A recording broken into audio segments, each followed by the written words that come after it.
amigos, sean bienvenidos todos ustedes a su programa Secretos Milenarios. Como ven ustedes, bueno, tenemos una escenografía maravillosa.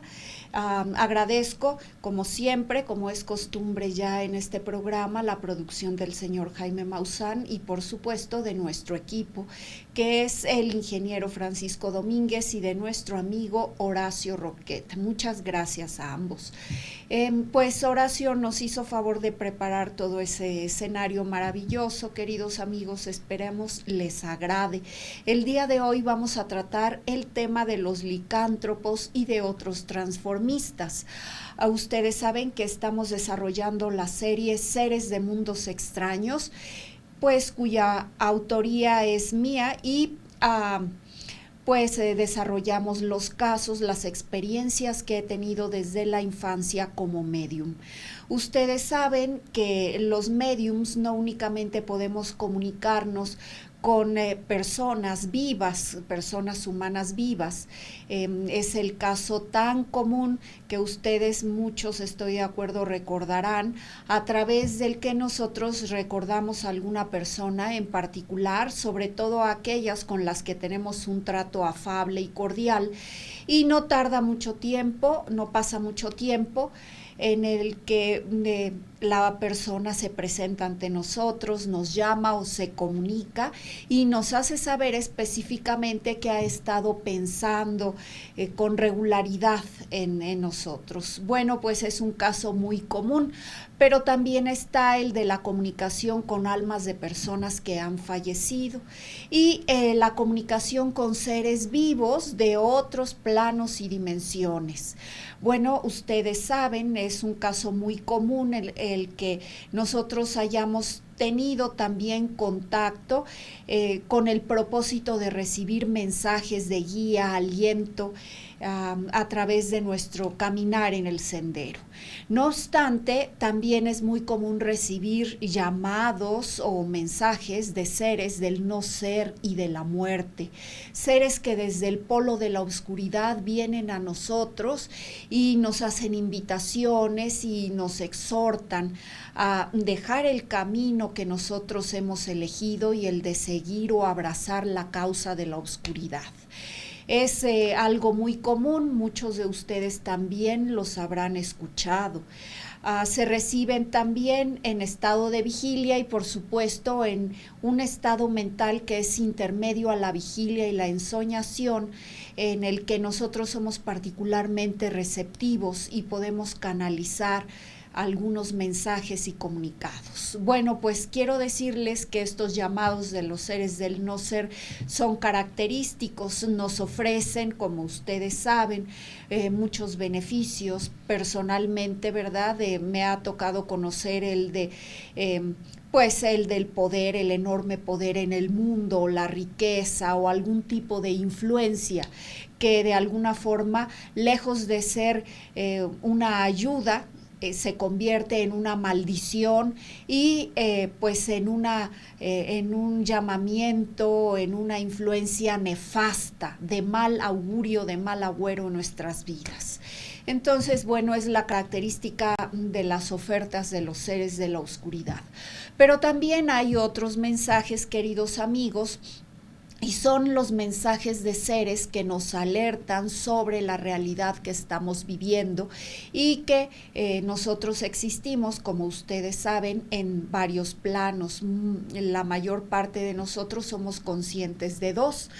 Ahora, esos llamados nos alertan para poner atención en los peligros que se nos pueden presentar y que muchas de las veces pues no somos conscientes por estar demasiado enfocados en el plano material en el que también existimos.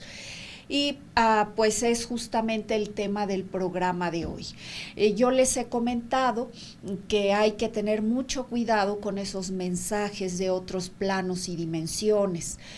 con esos llamados extraños, muchas veces extraordinarios, porque no siempre son buenos.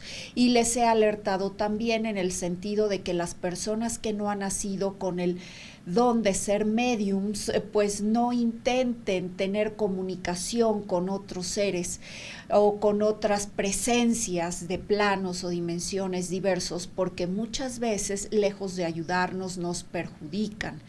Ven ustedes, y bueno, tal es el caso de las personas que juegan con la Ouija.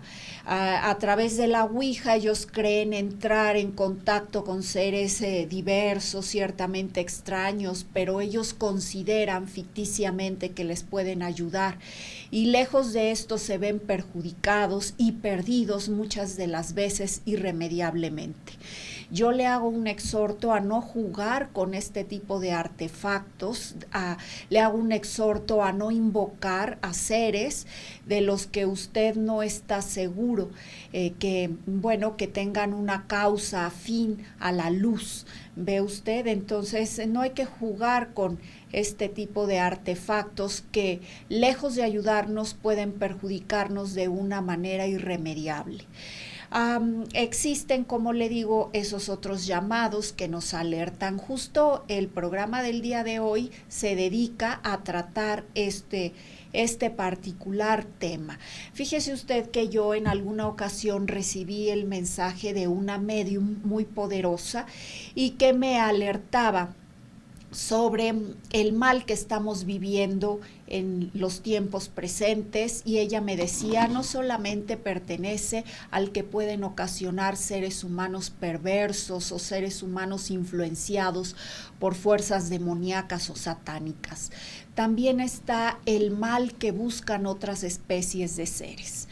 Fíjese usted que esa medium me canalizó a través de otras personas y me teletransportó, por así decirlo, a la realidad del mundo de los vivos que se vive justo en otro continente, en el continente europeo. Me llevó mentalmente, anímicamente, y me hizo testiga presencial de muchos hechos que se están suscitando actualmente entre especies, como le comento, pues diversas al común denominador de los seres humanos, y me estoy refiriendo a los licántropos u hombres lobo. Licántropo proviene del griego likos, lobo, y antropos, hombre. Los hombres lobo han sido una realidad común a muchas culturas y civilizaciones de la historia. Incluso puedo decirle que son tan antiguos como los vampiros o como otros seres de los que nosotros hemos tenido conocimiento actualmente. Fíjese usted que esa medium poderosa me hizo viajar a través del espacio y del tiempo, y fui consciente que un noble de una muy conocida casa europea es también un poderoso licántropo. Fui testiga de la forma que tiene de metamorfosearse, es decir, de cambiar su apariencia física humana en un lobo gigantesco muy poderoso que actualmente está también adiestrando a muchas huestes de seres de su misma naturaleza. De alguna forma la medium me hacía hincapié en que estos tiempos que vivimos son el escenario de esa gran batalla, una batalla épica y una batalla final, de acuerdo a lo que conocen muchos expertos en el tema. En esta batalla las fuerzas del bien y de la oscuridad están confrontándose. Los licántropos se agrupan, los licántropos, muchos de ellos siguen siendo aleccionados para lo que será ese próximo, muy próximo escenario final. A través de ese mensaje fui consciente de que las fuerzas del bien y del mal no únicamente están representadas por los ángeles y por los demonios o por los seres humanos buenos y los que no lo somos, sino también existe una variedad de seres muy amplia que está llamado a participar en este último enfrentamiento que ya ha tenido lugar. Bueno, pues es una cosa muy significativa. Cuando tomé conciencia de todo ello y de muchos hilos que están moviéndose a través de los cuales están participando también esos seres, pues fui nuevamente regresada, porque así pedí serlo, a mi espacio y a mi tiempo. Entonces, como le digo, querido amigo, esta realidad no es solo de usted, de otras personas y mías, sino también participamos seres de muchas naturalezas. Y bueno, le digo, es tan común el tema de los licántropos y son tan comunes, por así decirlo, que muchos de nosotros vivimos en las inmediaciones o cercanías de la realidad de esos otros seres. Le voy a comentar que en cierta ocasión me tocó dar una conferencia alusiva a los símbolos universales y en determinado momento fui contactada por una mujer. Era una mujer chaparrita, gordita, de abundante cabello crespo y también cejas muy pobladas, que se acercó a mí a formularme una consulta sobre ciertos símbolos. Y me pidió también algún medio electrónico para seguir en contacto. Yo, por supuesto, accedí, no vi nada de malo en ello, y como estaba concentrada en algunos otros asuntos de la temática de aquella ponencia, no puse mucha atención a mi sentido o a lo que éste podía avisarme sobre algunas personas que me rodeaban en aquel momento. Bueno, no recibí ninguna carta posterior de esta mujer y yo eventualmente decidí olvidarla. Sin embargo, volví a verla a través de ese estado mental tan característico y de suma claridad que tenemos, como le he comentado. Y bueno, la mujer me hacía un llamamiento muy poderoso y me llevaba a la presencia de una hechicera, una mujer que como ella también practicaba la magia negra. Naturalmente en ese estado uno se da cuenta por las emisiones y por todo lo que despiden los seres que se dedican al mal.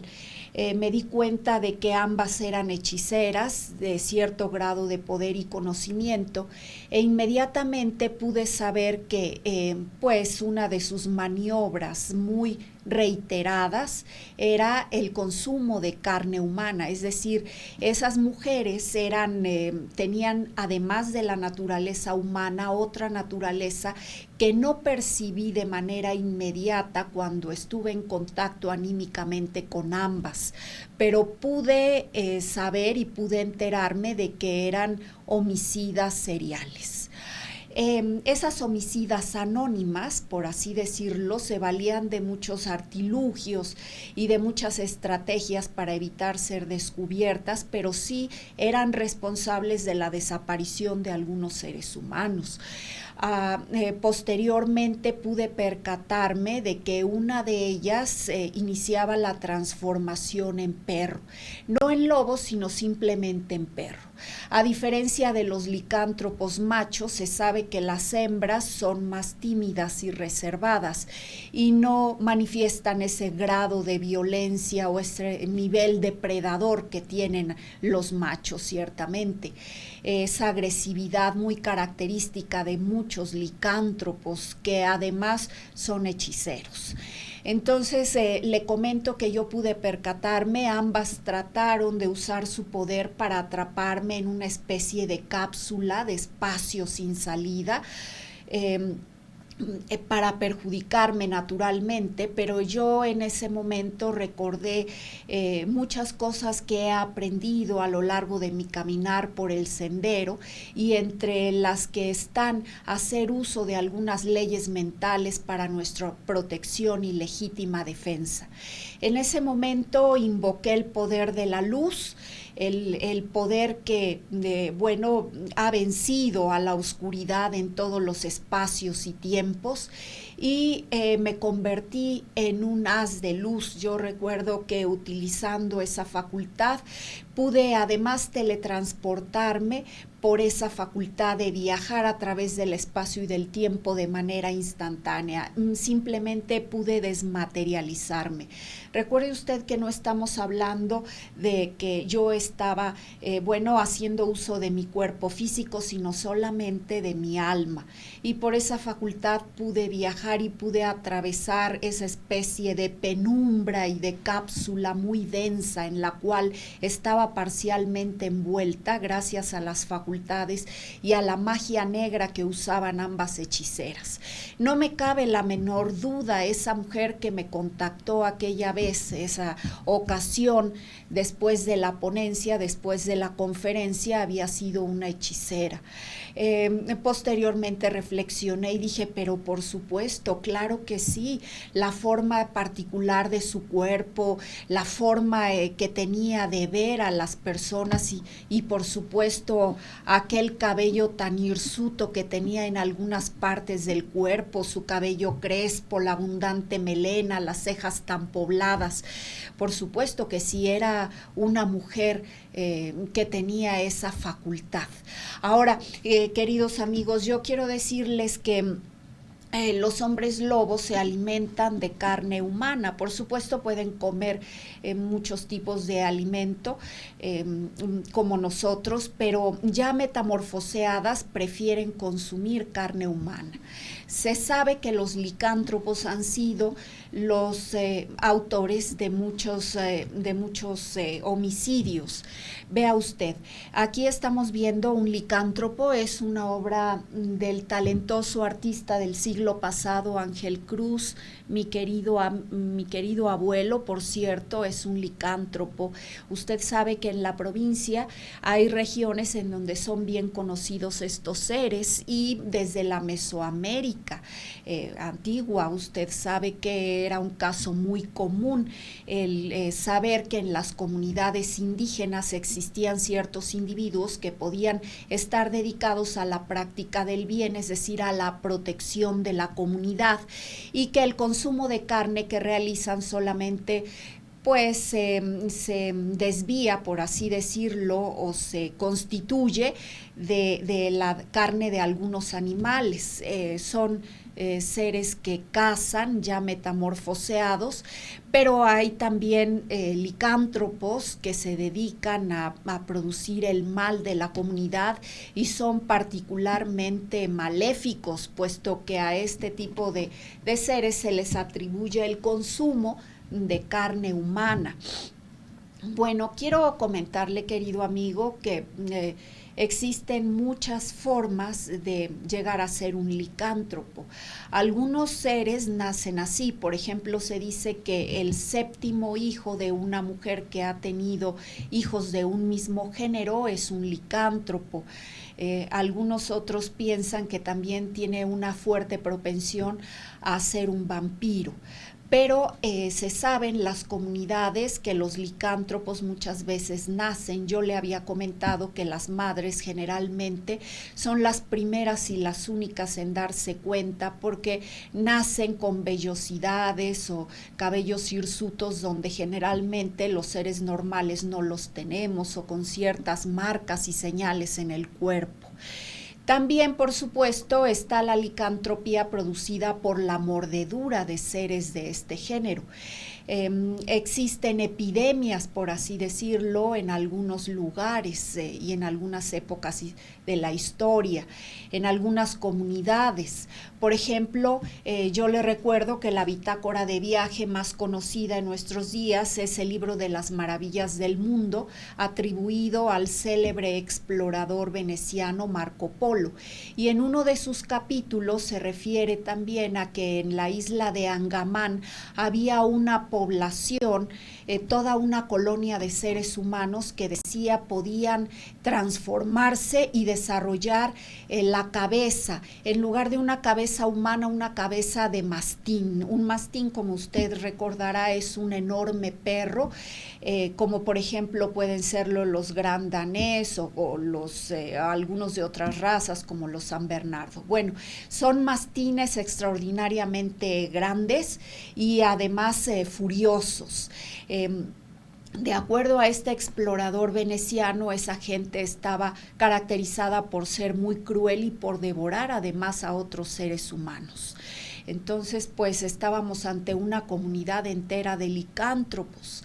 Y no únicamente en esta célebre bitácora de viaje ha quedado consignada la existencia de colonias de licántropos, también en las bitácoras diplomáticas de embajadores franceses se llegó a registrar que en Oriente había colonias muy características de estos seres que habían llegado a formarse por la mordedura de algunos de ellos.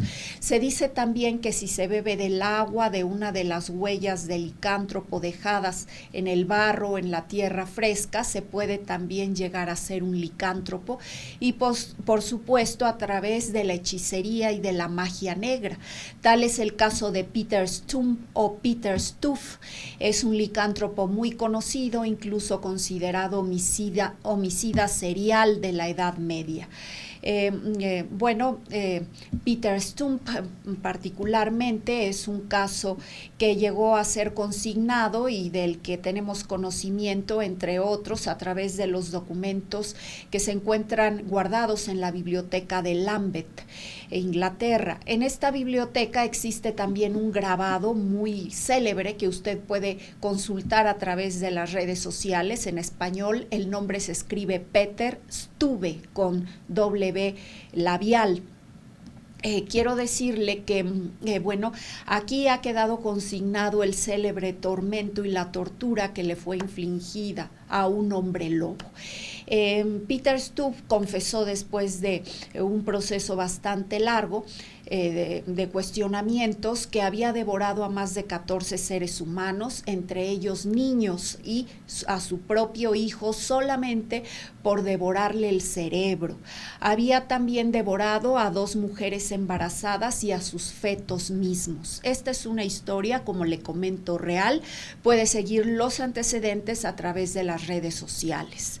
El célebre licántropo fue finalmente descubierto y sometido a una extraordinaria tortura que empezó con arrancarle con pinzas al rojo vivo piezas muy concretas de su cuerpo, y posteriormente le fueron machacadas las extremidades, que es la tortura característica que se infligía en la Edad Media a los licántropos y otro tipo de seres del no ser. Finalmente le fue cortada la cabeza y fue quemado junto con su hija, que fue quemada viva porque fue acusada también de hechicería y de mantener relaciones incestuosas con su padre. Entonces, la cabeza de Peter Stump fue colocada en una pica a la entrada de esa comunidad de Colona tan característica para persuadir. ¿Pero a quién persuadía? A otros hombres lobos. Ve usted, fue un castigo ejemplar, como tienen el objetivo muchas de estas sanciones y castigos. Son ejemplares y son trascendentes, es decir, advierten a otros que practican también la hechicería o que tienen esa facultad natural para no acercarse a esa comunidad en lo sucesivo. Entonces, vea usted, los licántropos, se sabe, en Mesoamérica existían. Si usted revisa el Códice Florentino, el celebérrimo códice, la historia general de las cosas de la Nueva España, escrita en náhuatl, en español y algunas partes en latín por Fray Bernardino de Sahagún, va usted a notar, querido amigo, que los tlacuilos que coadyuvaron con Fray Bernardino en la elaboración del códice realizaron innumerables ilustraciones en donde usted podrá apreciar que muchos seres tienen cuerpo humano y cabeza de perro, y se habla de los famosísimos nahuales que se pueden transformar en perros furiosos que se alimentaban de carne humana, naturalmente.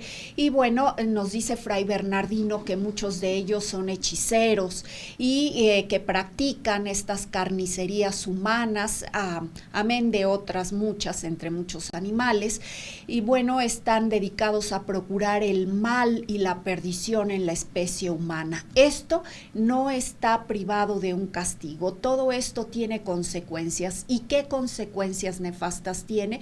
Pues para el hechicero, fundamentalmente aquella que se refiere a que es privado de toda su fortuna, de toda la prosperidad, y que cuando es descubierto puede incluso enloquecer. Entonces son seres que terminan en la miseria, en la ruina, en el desprecio y la marginación completa, porque las personas les temen, los señalan y los segregan.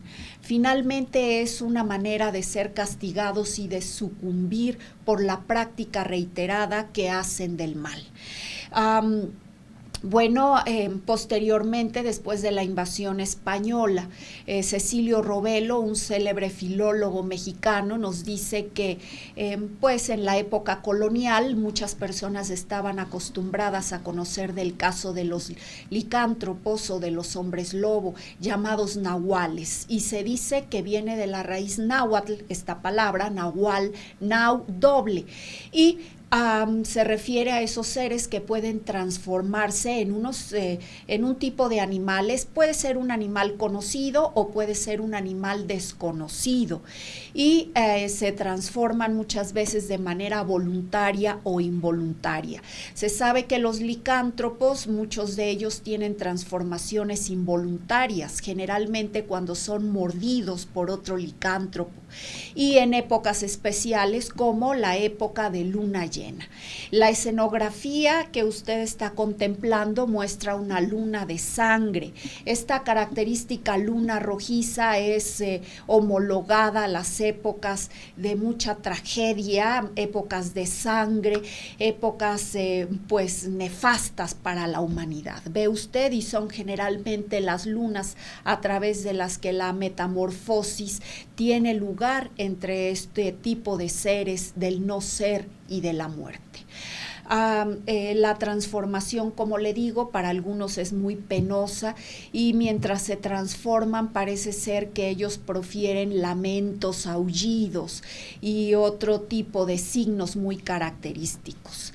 Entonces, vea usted, Cecilio Robelo dice que, bueno, nuestros ancestros acostumbraban ver al nahual como un ser segregado porque inmediatamente es ubicado entre la gente de la provincia, inmediatamente se sabe quién es sospechoso de ser un nahual, y sobre todo no un nahual protector para la comunidad, sino un nahual que causa estropicios, daños, perjuicios notables en el seno de estas comunidades. Entonces, nos dice Cecilio Robelo que era generalmente un indígena, con los ojos rojos, siempre pues de mal humor, lleno de miseria, que andaba vagando muchas de las veces entre los pueblos.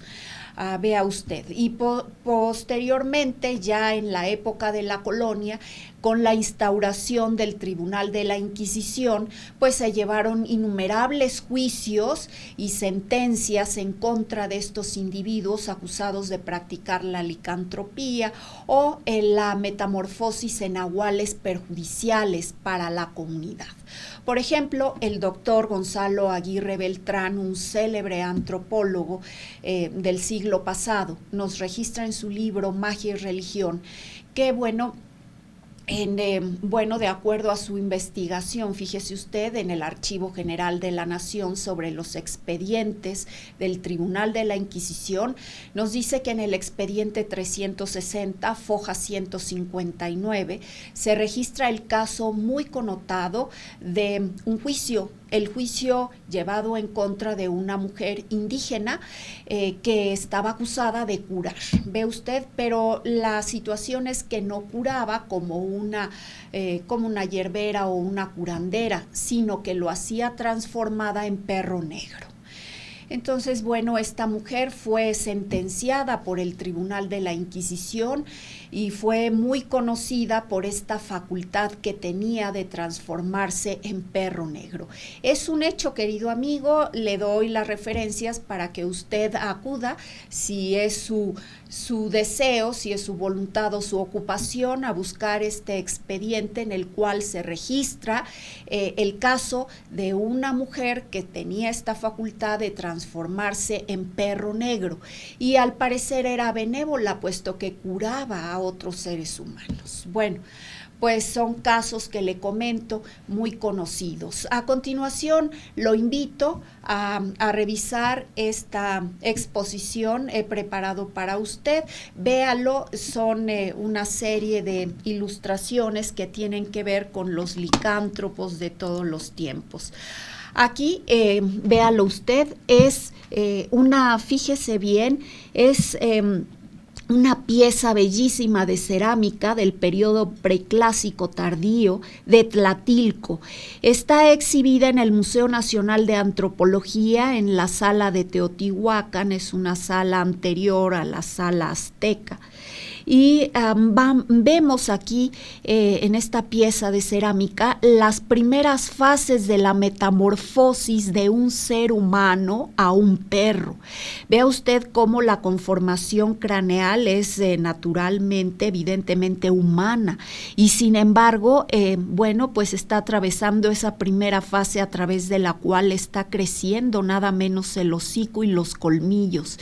Vea usted también la lengua, es la lengua de un perro.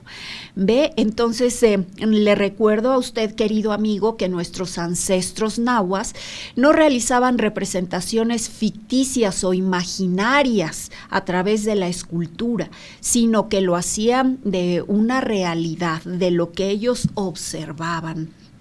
Ve usted, no nada más en nuestro mundo físico, sino también en el otro plano a través del cual existimos los seres.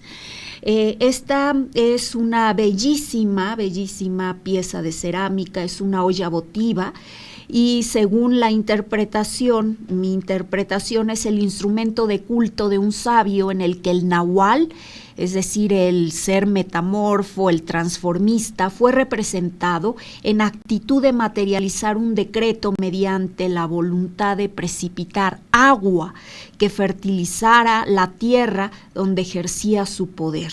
Ve usted, yo le recuerdo que muchos de estos transformistas, de estos seres que pueden transformar su apariencia, tienen también poder mental para atraer y materializar lluvia benéfica para la comunidad, o también de alejar esas masas de agua congelada que pueden derramarse de una manera perjudicial en la forma de granizo. Usted ha escuchado seguramente, querido amigo, de los graniceros, que por cierto no les gusta que les digan graniceros y que son indígenas muy sabios que viven en las faldas del volcán Popocatépetl y que tienen, se sabe en la comunidad, el don de alejar estas masas de agua con un poder formidable para perjudicar a las cosechas, a los sembradíos. Entonces pueden mentalmente influir en el estado del tiempo y pueden naturalmente alejar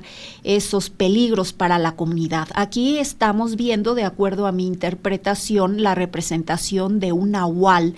Véalo usted, cuerpo humano, cabeza de perro, de un ser que está protegiendo a la comunidad y está haciendo posible la precipitación de agua fértil para lograr que las cosechas, los sembradíos prosperen. Es un instrumento de culto, según mi interpretación del sabio, de ese sabio. Tenemos también, a continuación, véalo usted, vea cuántas representaciones de nahuales existían en Mesoamérica. El buen nahual, aquí vemos también una especie de perro. Vea usted los ojos, son especie de, esas espirales que están representando muy bien el poder de amortecer o el poder de hipnotizar de los nahuales. Los nahuales tienen ese poder, ve usted, hipnotizan, adormecen, hacen que las personas se suman en sueño profundo. Los buenos nahuales lo hacen para ayudar a la comunidad. Vea cómo la nariz de la figura de la izquierda también tiene ese diseño, al parecer es una espiral. Ese diseño quiere decir que el aliento de los nahuales también puede infundir ese sueño profundo y también puede matar en algunos casos, ¿ve? Ese poder sobrenatural, ese poder poder mental tan grande.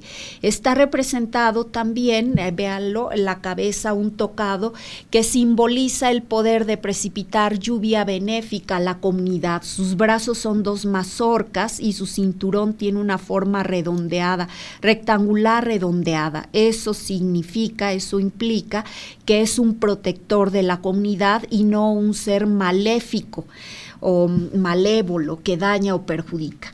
Luego, de izquierda a derecha, vemos también una vasija zoomorfa, es de la cultura de las tumbas de Tiro del periodo clásico de Colima. Vea, es otro nahual, el cuerpo pues parece ser de animal, pero la cara es humana. En el tercer lugar tenemos a esta escultura del periodo preclásico, también del Museo Nacional de Antropología, de las culturas de Costa del Golfo, y es un perro o un can de una especie no conocida. Es lo que yo le comentaba hace un momento. La metamorfosis puede generarse y terminar en un ser que nosotros conozcamos y en otro que jamás hayamos visto. Y el último, de izquierda a derecha, es el buenahual, también es cerámica de Tlatilco del periodo preclásico de nuestro Museo Nacional de Antropología. A continuación es un nahual, véalo, de la época clásica, es una escultura de basalto y es un nahual protector para la comunidad. Vea cómo fue trabajada la nariz. Eso indica que su aliento puede generar neblina, brisa, lluvia benévola. Su atuendo es de un ser, probablemente un jefe de su comunidad, un ser de gran poder, no nada más mental, sino también físico. Posee también estas figuras y se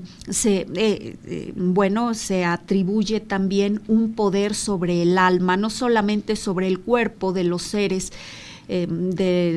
contemporáneos, sino también sobre el alma.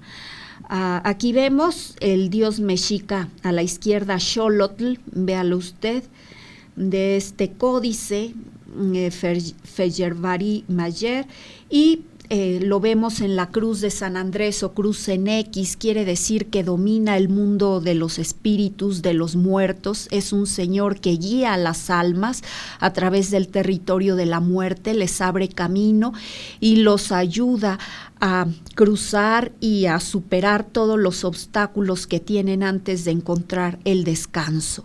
Es un ser humano, el cuerpo es humano y también tiene la cabeza de perro, un transformista.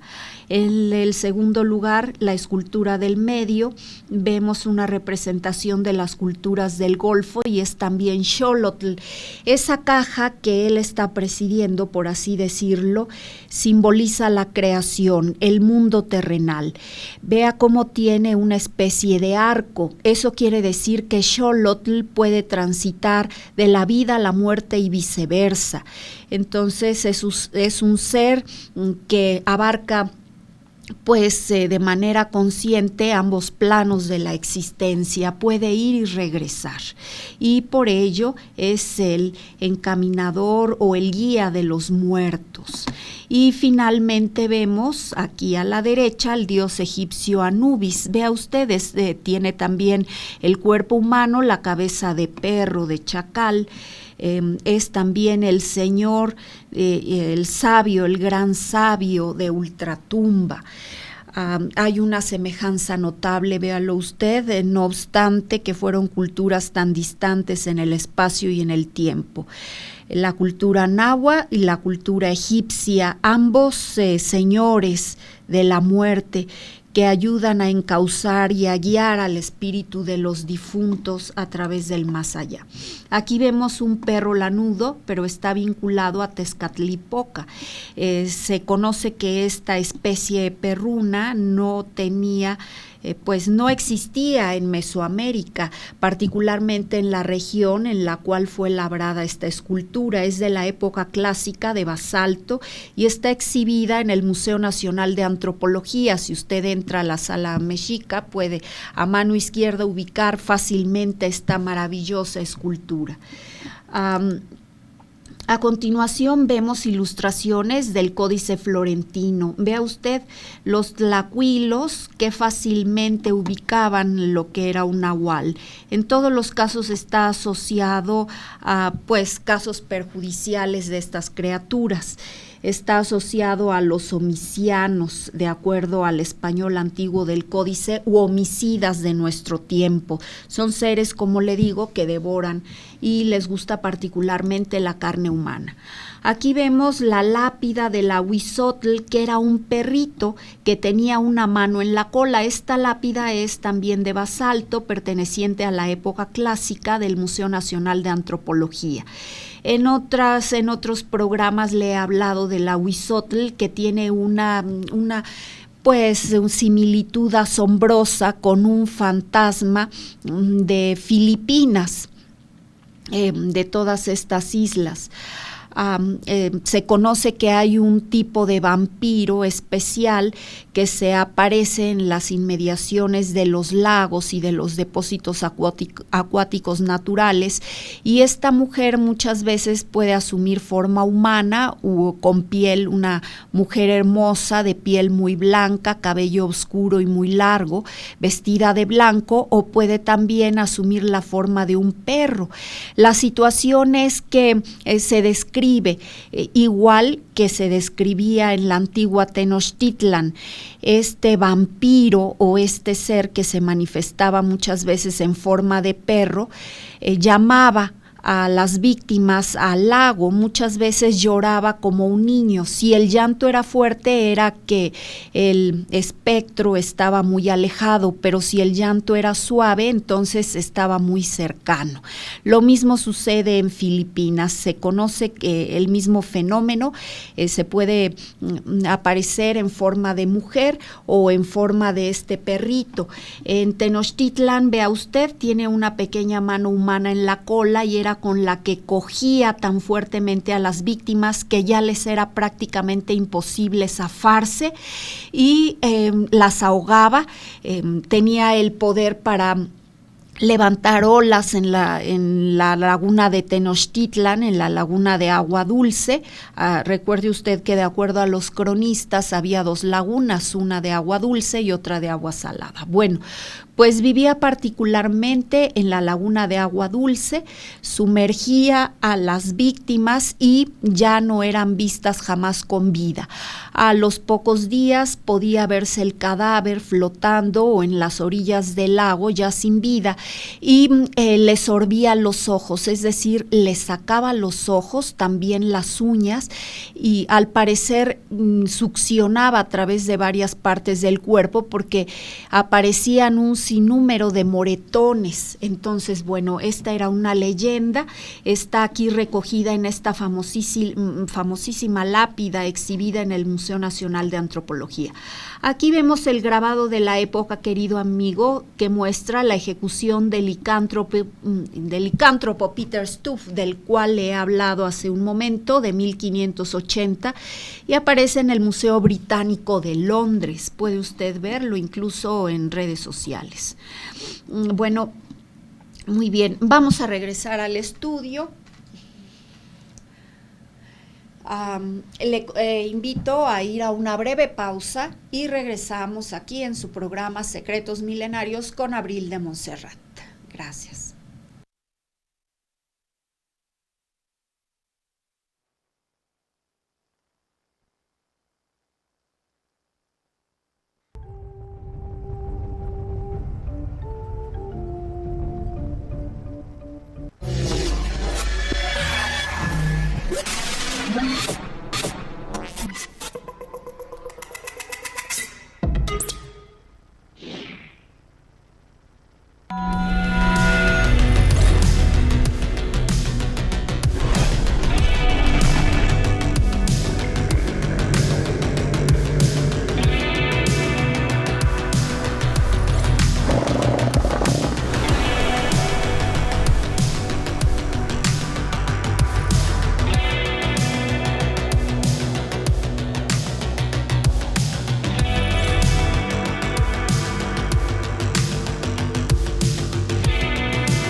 Y bueno, regresamos una vez más.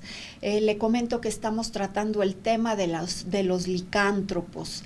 Es un tema muy universal. Le comento que son seres muy antiguos, milenarios. Se conoce en los bajos relieves de los grandes templos y pirámides del antiguo Egipto cómo los sacerdotes del dios Anubis poseían también la misma propiedad o la misma facultad de metamorfosearse en hombres perro. Y pues esto con innumerables propósitos. Le comento que muchos de ellos son capaces de defender a sus comunidades de origen, sin embargo hay otros que no. Y tenemos innumerables referencias, además de todas aquellas que le he mencionado. Tenemos las referencias, por ejemplo, del Popol Vuh, y el libro sagrado de los mayas quiché dan fe, dan testimonio no únicamente de los seres transformistas que pueden metamorfosear su apariencia física en un perro, sino también en otros animales. Uno de los aspectos más comunes en los que puede metamorfosearse este tipo de seres transformistas es el de los hombres león o el de los hombres jaguar. En la antigua Babilonia existían también testimonios, y los hemos recogido a través de muchos documentos históricos, de los hombres león. Ve usted, eran hombres con cabeza de león. Y en Mesoamérica también tenemos estos testimonios. En Egipto, naturalmente, en el templo, en los antiguos templos o en los antiguos papiros, en algunos relieves de pirámides, también tenemos un notable testimonio de la existencia de estos seres. Usted sabe que la diosa Sekhmet era una diosa egipcia, era el aspecto, la manifestación terrible de muchos felinos y también consumían carne humana. Tenemos otros dioses, una diosa felina, ¿verdad?, de cuya imagen fue encontrada en la antigua tumba del faraón Tutankamón, y era un aspecto benévolo o un aspecto propicio a la comunidad humana de esas fuerzas también de otros planos que se manifiestan en el nuestro a través de esos seres. De acuerdo al célebre antropólogo Alan Icahn, en nuestro país existen aún comunidades en las que es muy común encontrar la manifestación de los hombres león o de los hombres jaguar. Los leones y los licántropos pertenecen a otros continentes, como por ejemplo el asiático o el africano. No obstante, aquí en México tenemos a esos felinos poderosos como son los pumas y los jaguares, y conducentemente tenemos a seres que pueden metamorfosearse y adquirir esta apariencia física. En el Museo Nacional de Antropología, queridos amigos, existen también notables esculturas que nos dan testimonio de la existencia de estos hombres jaguar.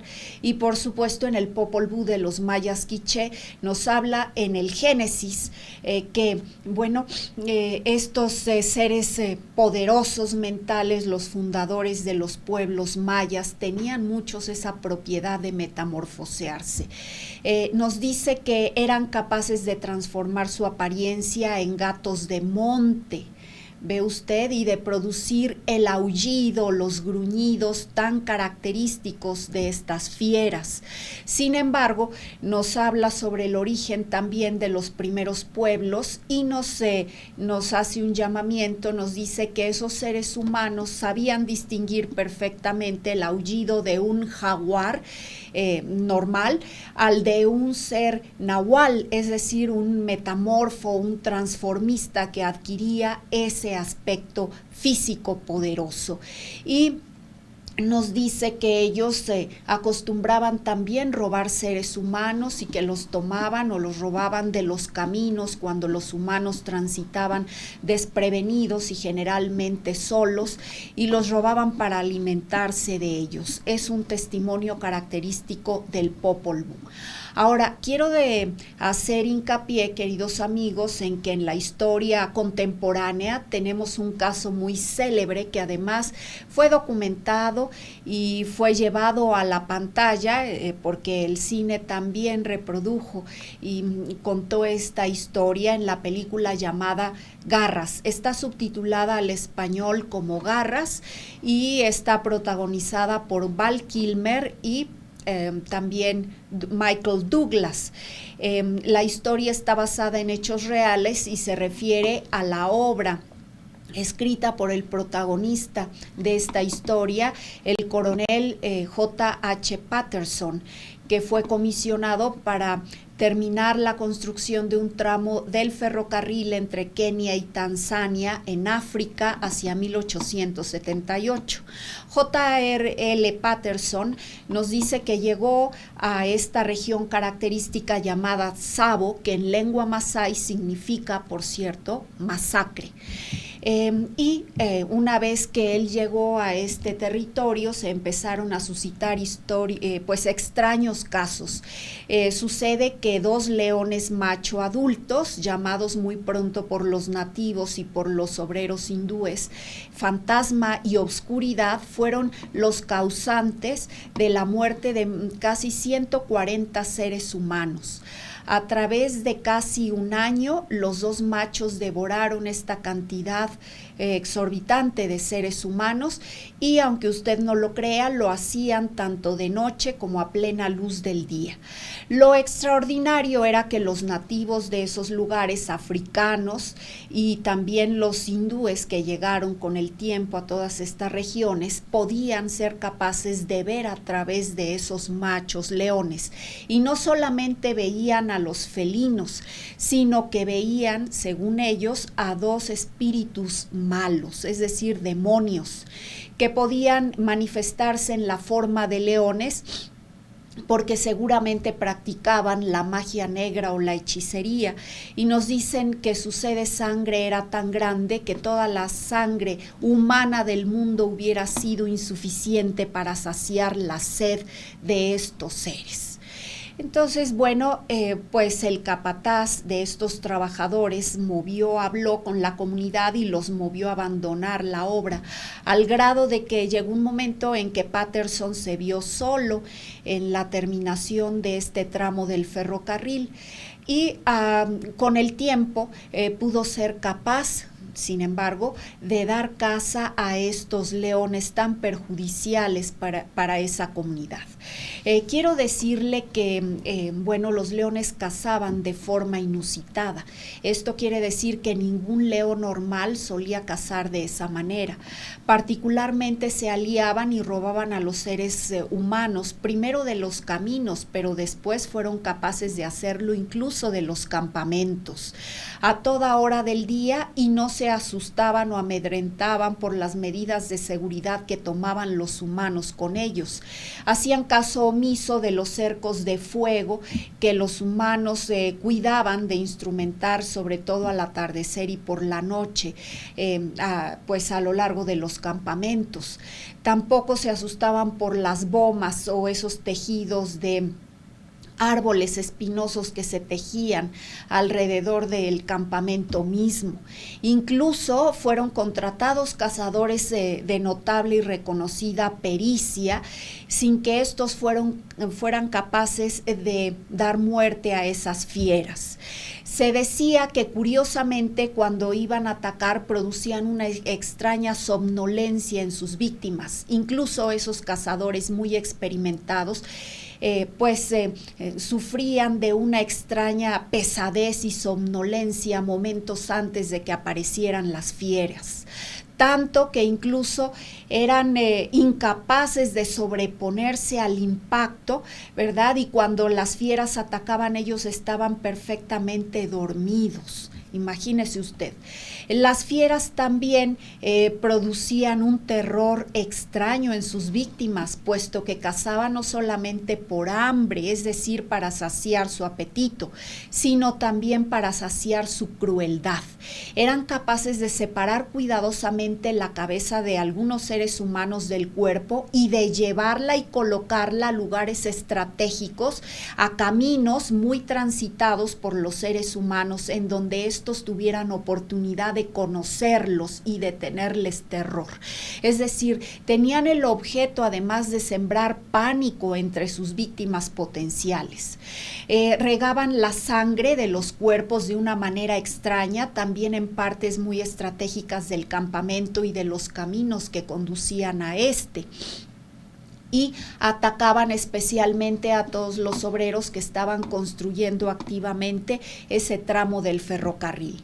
Se dice, queridos amigos, alrededor del mundo, que uno de los objetivos que tienen este tipo de seres maléficos de atacar a los seres humanos es evitar la expansión de la mancha urbana.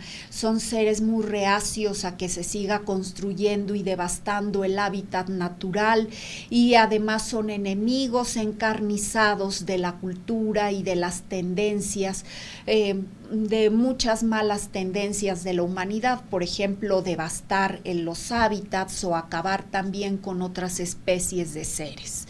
Bueno, pues ellos se manifiestan inconformes con este avance gigantesco, continuo, avasallante, nefasto de la humanidad en ciertas áreas. Ellos se sienten y se ven invadidos, y se dice que muchos de ellos atacan por esta causa. Pero no nada más es esta causa, sino también el hecho de que ellos tienen también cierta sed de venganza porque fueron víctimas de muchos seres humanos. Y bueno, ¿qué le parece a usted, querido amigo, este tema muy controversial de los transformistas nahuales, llamados aquí en América, en México y en Mesoamérica nahuales?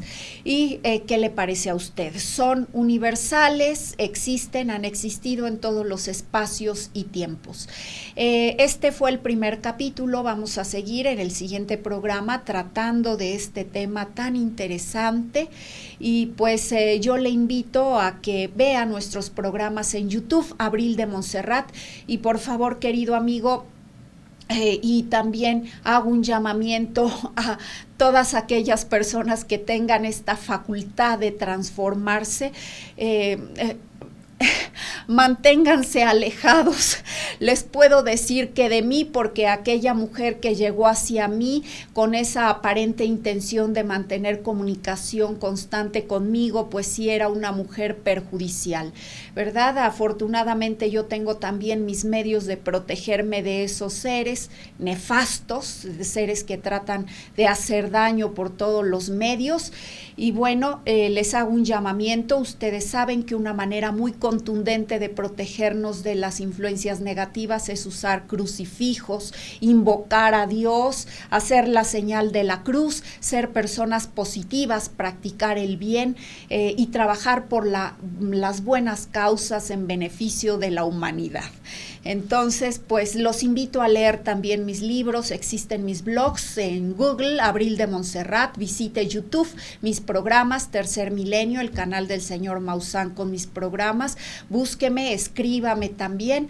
Y les agradezco mucho a mis queridos hermanos de la hermana República de Guatemala. También me han escrito de Panamá, de Puerto Rico, me han escrito de España algunas personas. Les agradezco su filiación, su inquietud a todos estos temas desarrollados. Mando un saludo a todos mis enfermitos, les mando un saludo a mi querida madre en Mérida, Yucatán, a mi hermana Grace, a mis queridos sobrinos. Ustedes saben que los quiero mucho, a mis alumnos, por supuesto, y a muchos de mis alumnos que me han contado testimonios tan interesantes sobre la existencia de los nahuales.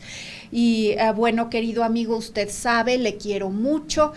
Trabajo también en favor de la conciencia, por la paz y vamos por el avance de la humanidad. Desde mi perspectiva, desde mi peculiar punto de vista, trato de apoyar las causas nobles de la justicia y de la conciencia, de la luz de la humanidad. Le quiero mucho y sea feliz.